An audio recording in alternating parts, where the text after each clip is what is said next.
Duas informações que com certeza são as mais importantes do dia de hoje relacionado à geopolítica.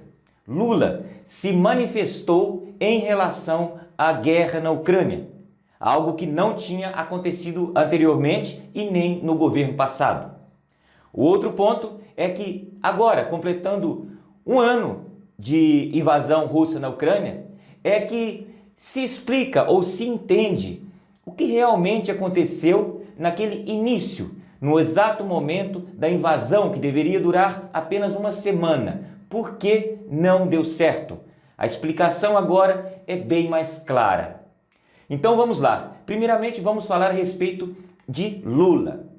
O presidente brasileiro não está concordando com Estados Unidos e Europa e qualquer país que esteja enviando armas para a Ucrânia para se defender da invasão.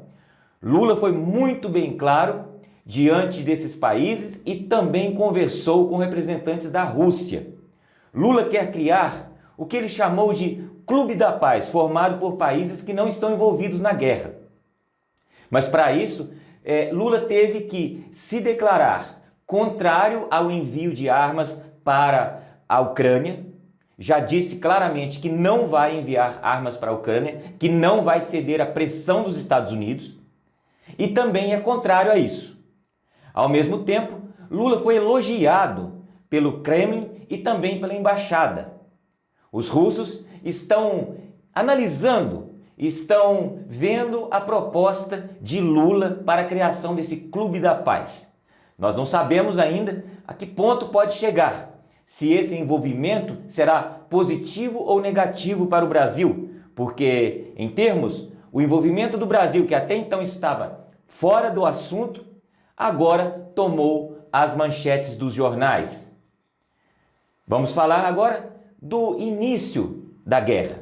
Você não pula esse vídeo porque entender isso é entender algo que corresponde a tudo o que aconteceu até o momento. O motivo pelo qual essa guerra completou um ano e mais de 200 mil pessoas perderam a vida e continuam perdendo nessa guerra foi por causa de um erro que aconteceu logo nos primeiros dias.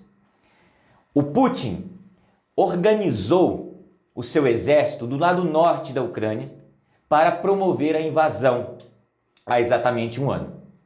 O detalhe é que ele, nesse momento inicial, não podia chamar de Operação Especial Donbás, porque nem era para Donbás, o destino era Kiev, a capital da Ucrânia. Ou seja, o interesse de Putin, o plano dele, porém secreto, era tomar o poder político, ou seja, tomar o poder, a administração do país diretamente em Kiev. E para isso preparou uma quantidade gigantesca de equipamentos, tanques, caminhões que sairiam da região de Belarus e iam diretamente para a capital de forma rápida para liquidar de uma vez a administração da Ucrânia.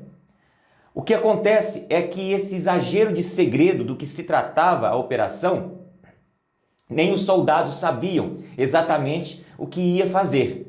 E com problemas de comunicação e com a ausência de mapas e explicações, eles foram orientados que tinham que direcionar para Kiev, pelas estradas, pelos caminhos possíveis e muitos também sobre as plantações e tal, mas fazer a invasão de forma quantitativa e rápida. O que acontece é que, além deles não estarem muito bem orientados, começaram a ter um grande problema. Os tanques começaram a atolar no barro, em locais, em terrenos ruins, de terra muito macia. E os tanques começaram a ficar presos nesse começo. E essas imagens aí mostram o movimento dos tanques tentando voltar para as estradas, para as vias principais, onde poderiam andar normalmente. Todos os tanques tiveram esses problemas e todos começaram a sair dos campos abertos e se conduzir para estradas, vias principais. E com isso formou uma fila de equipamentos militares, de caminhões e tanques, de incríveis 50 quilômetros. A mídia ocidental, vendo as imagens, chamou de comboio. Olha o tamanho do comboio que a Rússia está usando para invadir Kiev. O que a mídia não sabia é que não era um comboio, era um engarrafamento. Exatamente. Tratava-se de um engarrafamento que foi ocasionado por causa de um caos que aconteceu porque os veículos militares não conseguiam andar como deveria.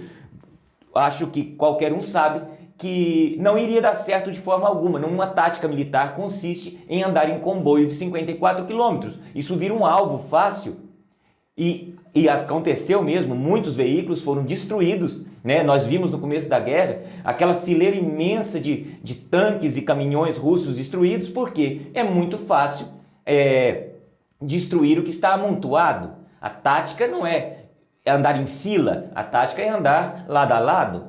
Pois bem, esse foi o maior problema. E esse engarrafamento, que muitos achavam que era um comboio, ocasionou, né, começou acontecendo aí, atrasou todo o plano. Foi aí que Putin tomou a decisão de colocar os planos, né, em maletas e distribuir essas maletas através dos oficiais em cada ponto onde estava aquele engarrafamento. Outro problema que estava acontecendo: os que estavam à frente estavam preocupados, porque eram os que estão mais suscetíveis a receber ataques dos ucranianos. Muitos começaram a virar para trás, causando mais engarrafamento ainda. Mais engarrafamento ainda, tem imagens que nós vimos aí, a gente não entendia o que estava acontecendo. Eram os da frente que não queriam ficar na frente. Imagine, você está indo para um lugar onde que vai ser atacado. Quem é que não quer ficar atrás? Atrás é muito mais protegido. Então quem estava na frente percebeu que não estava em boa situação, virou, fez uma meia-lua, voltou, né, e queria ficar lá atrás, causando um grande problema também. Então, isso aí foi um dos motivos. Outro, todo esse rolo, todo esse tempo, deu prazo para a Ucrânia preparar o seu exército, mover armas, conseguir armamentos com países vizinhos, destruir pontes, ou seja, o exército russo chegou até um certo ponto, pontes foram destruídas pelos ucranianos, o exército que tinha que recuar não tinha como, ele não tinha como ser abastecido e não tinha como lutar contra os ucranianos que estavam na terra deles.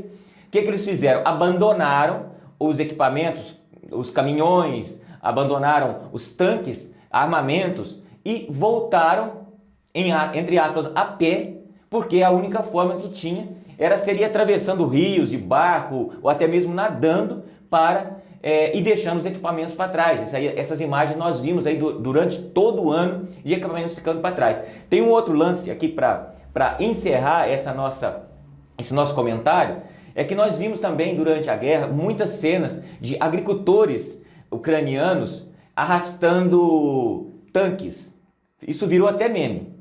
Isso aconteceu pelo seguinte: logo nesse começo, quando os tanques começaram a emperrar aí no barro ou no meio das plantações, o problema dos agricultores foi o seguinte: os russos, na inocência, acharam que quando tivesse com o tanque ou o caminhão emperrado, preso em alguma coisa, poderia pedir ajuda para os agricultores, que esses estariam disponíveis e ficariam muito felizes em ajudar, porque foi dito para os soldados russos que a população ucraniana estava precisando ser liberta de uma perseguição e que eles estavam todos infelizes com o governo. Então eles acharam, vamos falar ali com o fazendeiro, nós somos russos, viemos aqui salvá-los, viemos libertá-los, eles vão nos ajudar, vão arrastar o nosso tanque e colocar na pista novamente. Tudo bem, isso aconteceu em alguns casos, mas outros, tantos, foi bem o contrário. Em vez do agricultor puxar o tanque e levar para a pista, eles puxavam o tanque e jogavam no rio. Isso também foi uma causa de muita vingança. Muitos fazendeiros foram mortos, né, por vingança, por terem traído os soldados russos.